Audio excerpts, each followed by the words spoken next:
Assalamualaikum and good day. My name is BJTH3063. And my matric number is 27769. And today I will be present question 5, which is chronological order all Apple products, introductions, date and status, e.g. advantage or disadvantage, strength or weakness and age.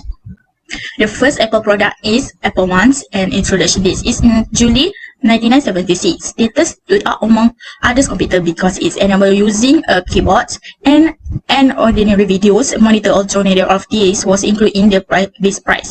200 units were produced and sold, and evidently paved the way for a new company in the personal computer business. Next is Apple II. Introduction date is April 1977. The main feature of the machines was that people could use it straight out of the box. Apple II could load its operating system automatically, unlike competitor machines, and made the startup process easier. The third one is Apple III. Introduction date is May 1980. Apple III turned out to be a failure, and chips were prone to failure after long periods of use. Okay, next is Lisa Computer. Introduced date is January 1983. Status by most accounts, Lisa was a failure, selling only around 10,000 units, and Lisa was discontinued in 1895. Next is Macintosh.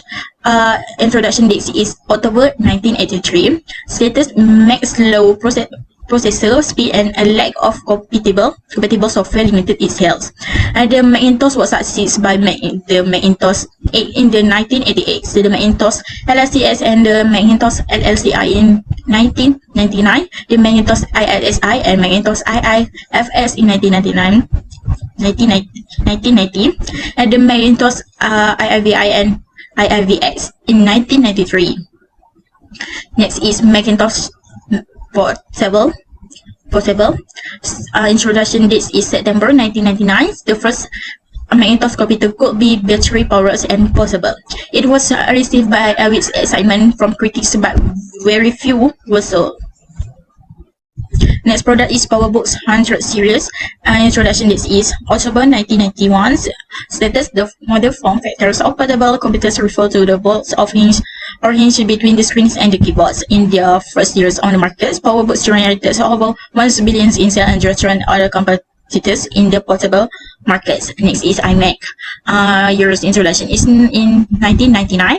Within the following months, Apple got an expected number of orders, and in the first weeks of availability, Apple sold nearly 280,000 iMacs. The iMacs become the symbol of Apple returns to profitability and a turning point for computer design as a whole. Lastly is MacBook Air.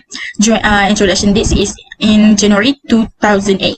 At the same time, it was promoted as the world's thinnest laptop, measuring only 16mm. Introduced an entire new category of notebooks, a kind of sub-notebooks that Apple had never created before.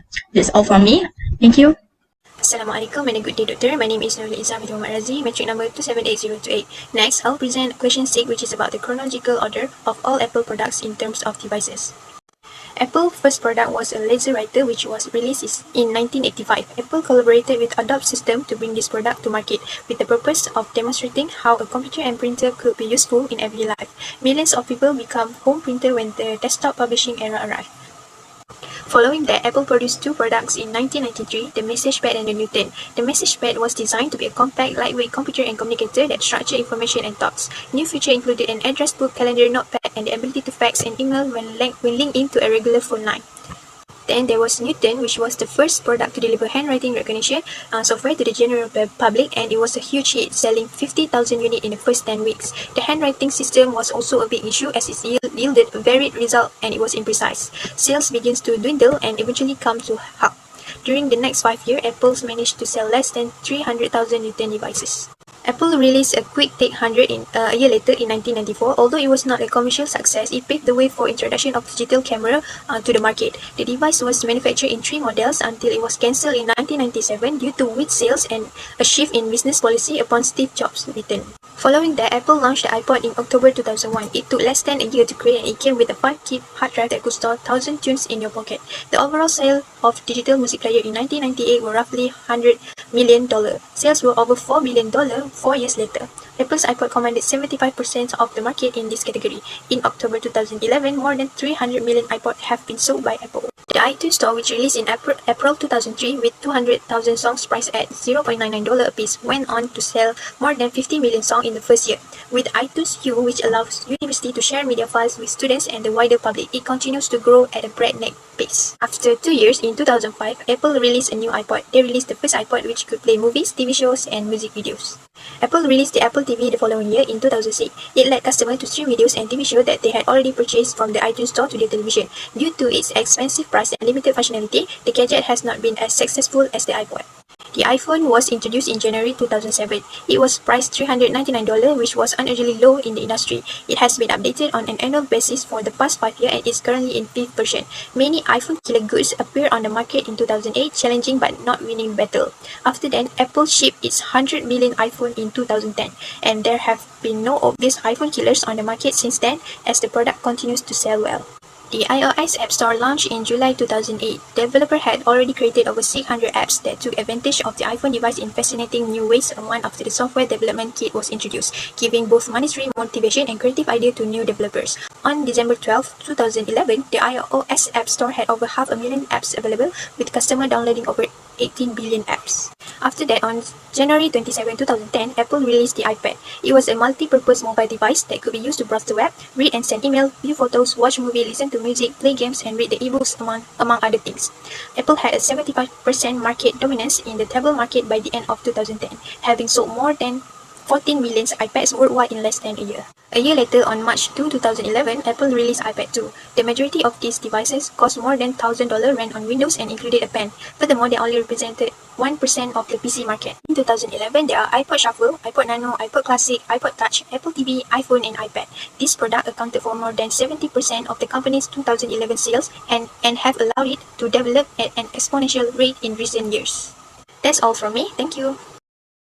Assalamualaikum and a very good day to everyone. My name is Nurbalkis binti Adam, metric number 279498, and I'm going to tell you about characteristic of Apple company. There are 5 characteristics of Apple Incorporation. The first one is Apple Incorporation is very secretive company. The second one is they are not the biggest on research and development. The third one is they chooses the product it manufactures very cautiously. And the fourth is they bake into the corporate culture. And the last one is they operate design, engineering, and retailing on its own.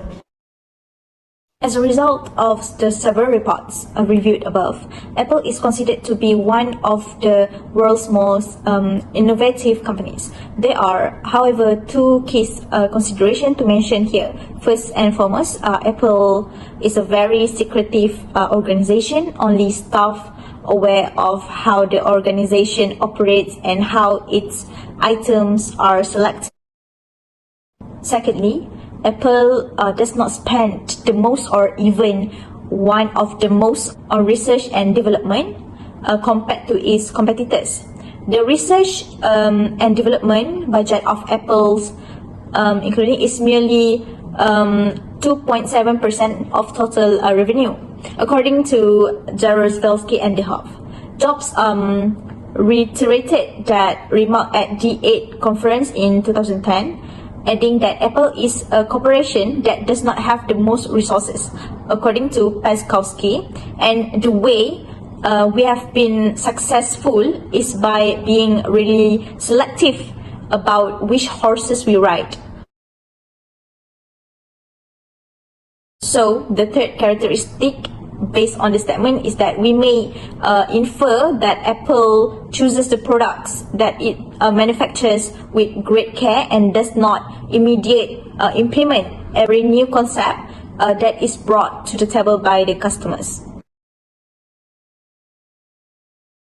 Apple, as previously said, is a firm that places a high value on maintaining secrecy. Its future products are kept a secret from competitors, potential customers, and even their own personnel to the greatest extent possible. Workers at the corporation has been terminated for leaking any kind of information to outside parties, and the company has even been accused of spreading false information about product plans among its own employees, according to Stone and Vance. So the fourth characteristic of Apple is secrecy is baked into the business culture, as seen by the business conduct policy, which states that knowledge about our products and services is one of our greatest assets. To get their workplaces personnel working on top secret project must typically through a maze of security doors, sweeping their identification badges repeatedly until they ultimately enter a numeric code, never being allowed to discuss what they are doing with their colleagues or even their superiors. It must be stressed at this point that Apple has no external focus, as evidenced by the fact that the company undertakes no market research and does not pay attention to the product of competitors. So that's all from me. Thank you. Assalamualaikum and good day to everyone. My name is Adiba Shakila binti Abdul Qadir and my matric number is 277031. And I'm going to explain about question 9, which is SWOT analysis, the possible strengths in Apple's company based on the case study given. There are 4 strengths in Apple's company that we can find in the case study, which is first, Apple do not need to create a new market to be innovative, but instead improve a product that is already known to consumer in such a way that it is looked upon as a new product. Next, Apple also was aimed at creating a new product that consumers did not yet know and make them mainstream and necessary in everyday life. Number 3 is no external marketing research is done in order to see how to satisfy customer demand. Instead, the company knows its consumer to the point where they direct consumer demand and change it on as they improve product. And lastly, Apple focuses internally instead of externally for product ideas. That's all from me. Thank you.